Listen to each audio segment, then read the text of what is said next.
사사기 21장 13절부터 25절까지 말씀 제가 봉독하도록 하겠습니다. 온 회중이 림몬 바위에 있는 베냐민 자손에게 사람을 보내어 평화를 공포하게 하였더니 그때 베냐민이 돌아온지라.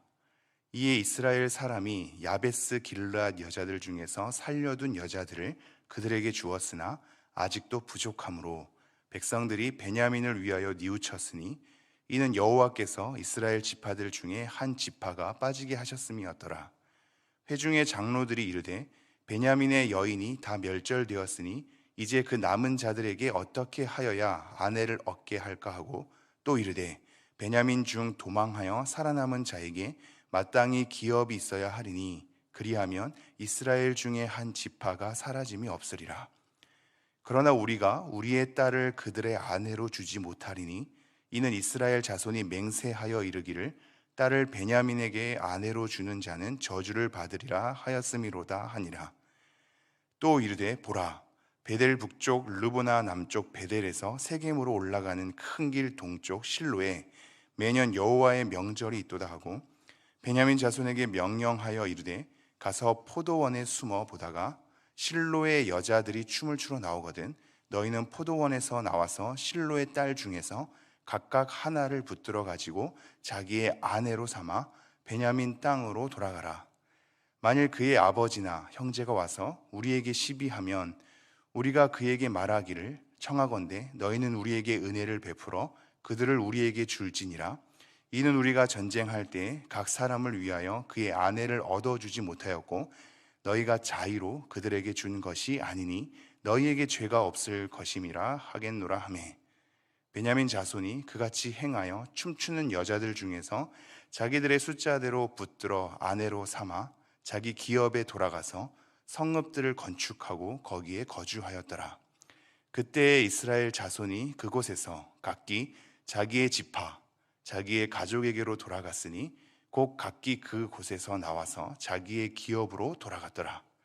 그때 이스라엘의 왕이 없으므로 사람이 각기 자기의 소견에 옳은 대로 행하였더라. 아멘. 오늘로 사사기는 이제 마치게 됩니다.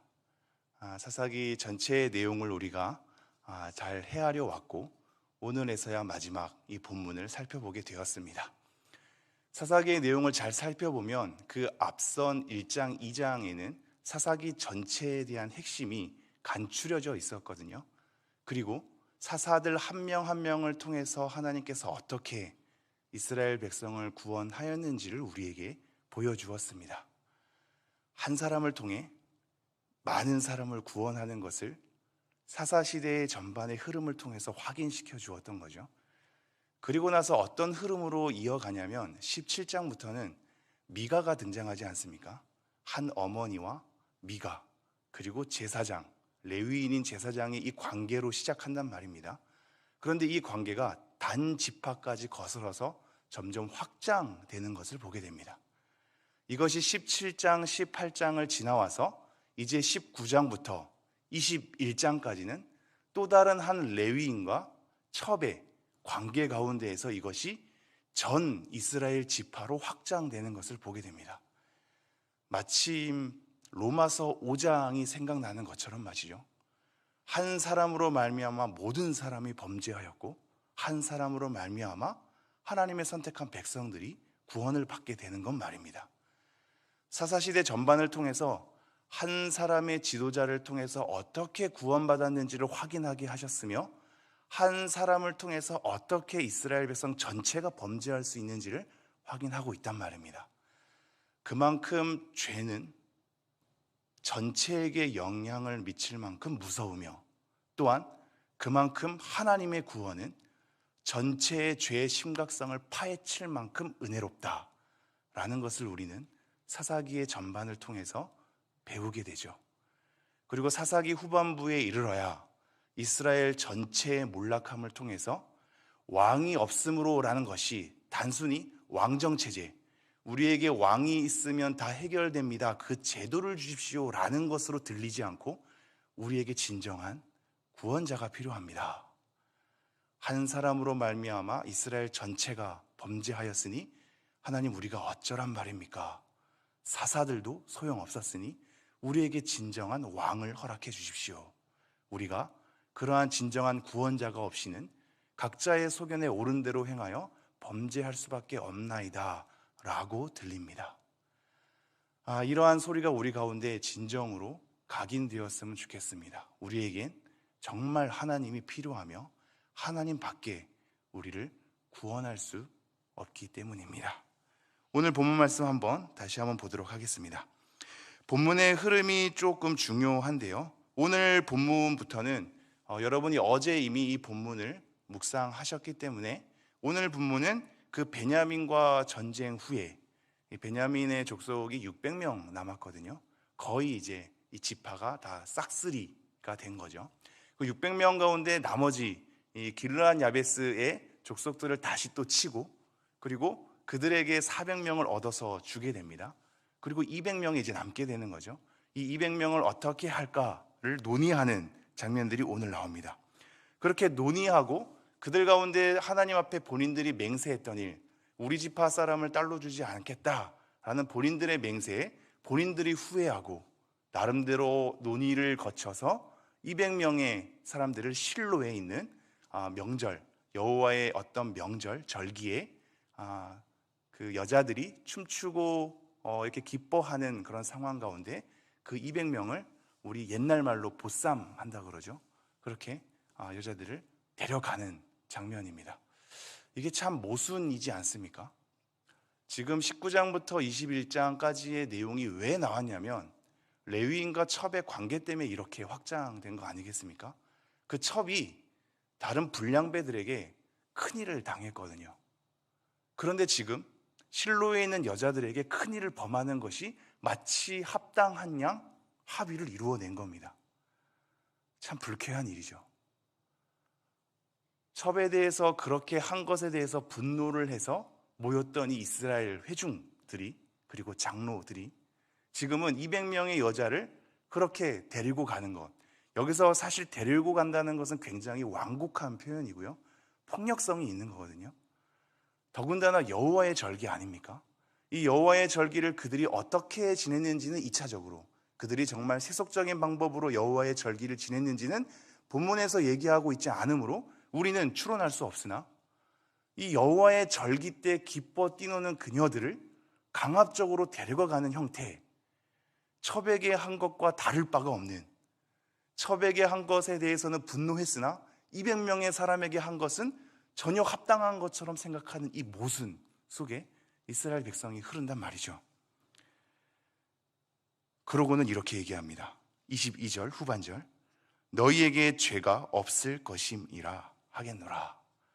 그들 스스로 결정하고 그들 스스로 어떠한 문제가 일어날 것에 대해서 추측하고, 그런 상황이 오면 이러한 이유 때문에 이렇게 한 것이니 너희에게 죄가 없을 것이다 라는 것으로 달래며 위로하고 있죠. 우리 옛말에 이런 말이 있지 않습니까?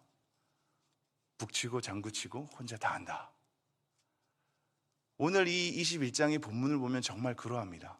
본인들이 맹세한 것에 본인들이 후회하고 본인들이 대안을 삼은 것에 본인들이 죄가 없다 얘기하며 모순 속에 빠지고 있는 겁니다.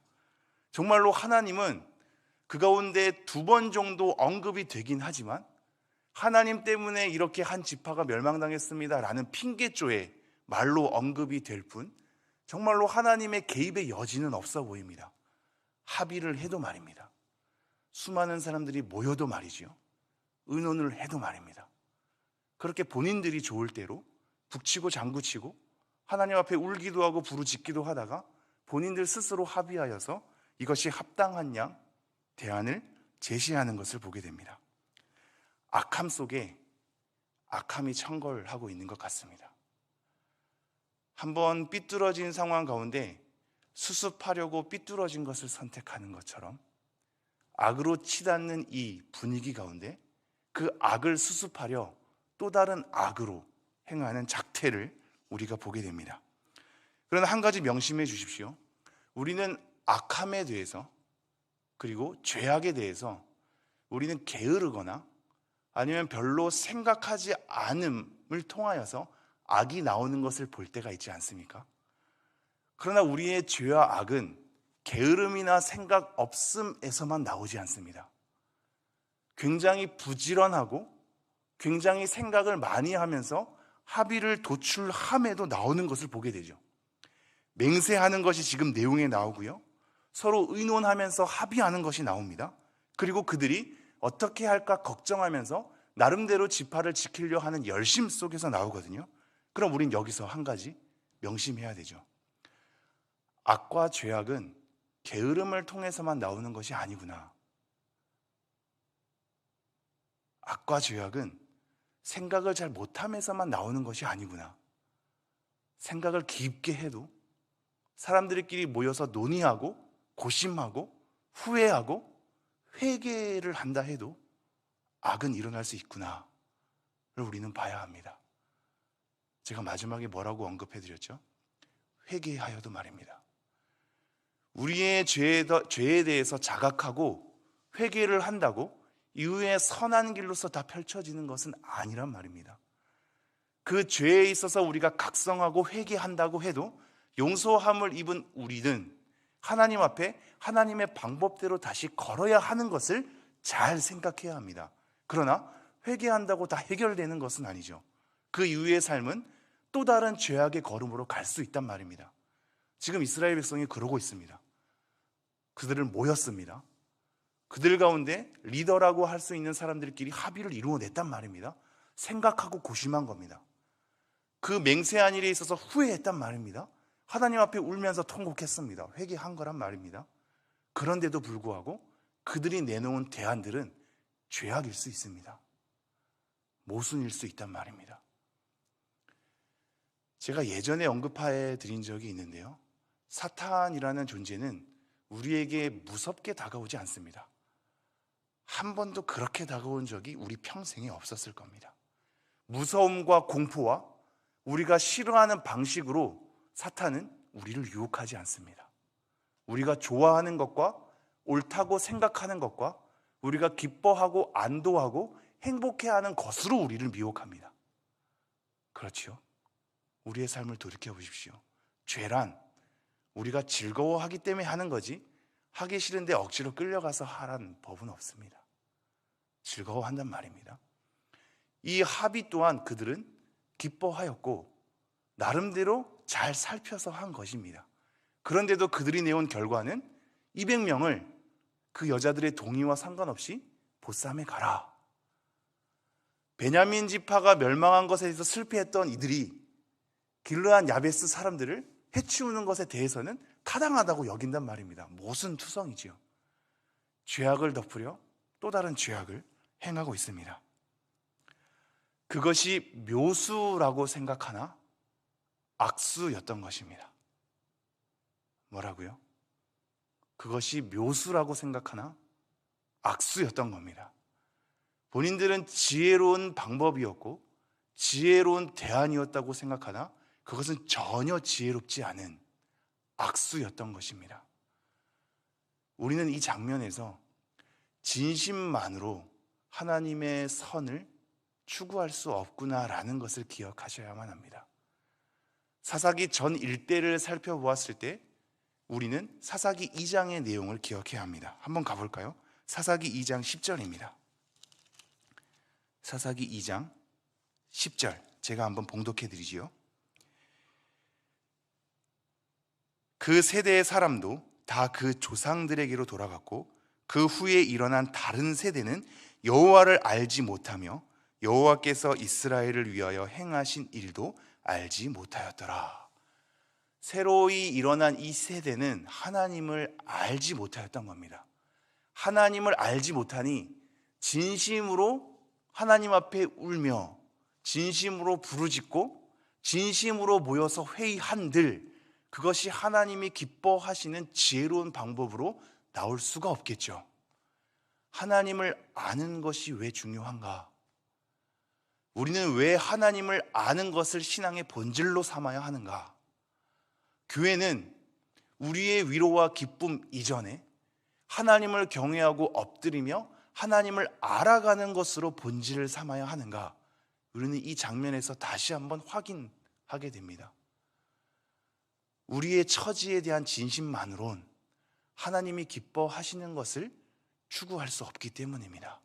하나님을 알지 못하니 모여서 회의한들, 모여서 합의한들, 모여서 그것이 지혜로운 방법이라고 서로 그것은 죄가 없노라고 선언한들, 그것은 합당한 걸음이 안 되는 것입니다. 마찬가지입니다. 하나님을 왕으로 삼는다는 것은 구호만으로 이루어지는 것은 아닐 것입니다. 예배 때 잠시만의 고백으로 끝나는 것 또한 아닐 것입니다. 하나님을 왕으로 삼겠다는 진심만으로만 우리의 삶에서 그것에 대한 진정성이 보이지 않을 것입니다. 하나님을 제대로 알고 우리의 삶 가운데 진정으로 우리의 자리를 하나님께 내어드려야만 하나님을 왕으로 삼는다는 것에 대한 진심을 확인할 수 있을 것입니다. 우리를 돌이켜 보실까요? 우리의 판단은 과연 제대로 된 판단인가? 하나님을 알고서 추구하는 의논이며 합이며 대안책인가? 우리의 판단에는 오류가 없는가? 그것이 죄가 없다고 할 수 있는가? 우리의 스스로의 생각과 판단을 다시 한번 돌이키면서 하나님을 아는 것으로 우리의 걸음이 출발하기를 간절히 소망합니다. 기도하겠습니다. 하나님, 오늘도 이 말씀을 통하여서 하나님을 정말로 왕으로 삼고 있는가? 우리는 정말로 우리의 판단과 생각과 함께 모여서 합의를 이루어내는 것이 하나님이 기뻐하시는 방법인가? 라는 것을 돌이켜보게 됩니다. 하나님, 우리의 생각은 얼마나 강개로운지요, 얼마나 교묘한지요. 죄가 기뻐서 우리가 행하는 것처럼 우리가 생각하는 것이 지혜롭다고 자찬하나 전혀 지혜로운 것이 아닐 때가 많음을 고백합니다.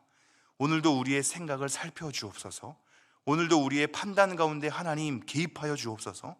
오늘도 우리의 논의 가운데, 우리의 의논 가운데 하나님의 거룩함으로 빛을 비추어 주시옵소서. 우리는 악하고 우리는 무능하고 우리는 지혜롭지 않으오니 하나님께서 다시 한번 우리의 생각 가운데 진리로서 인도하여 주옵소서. 이 모든 말씀 우리 주 예수 그리스도 이름으로 기도합니다. 아멘.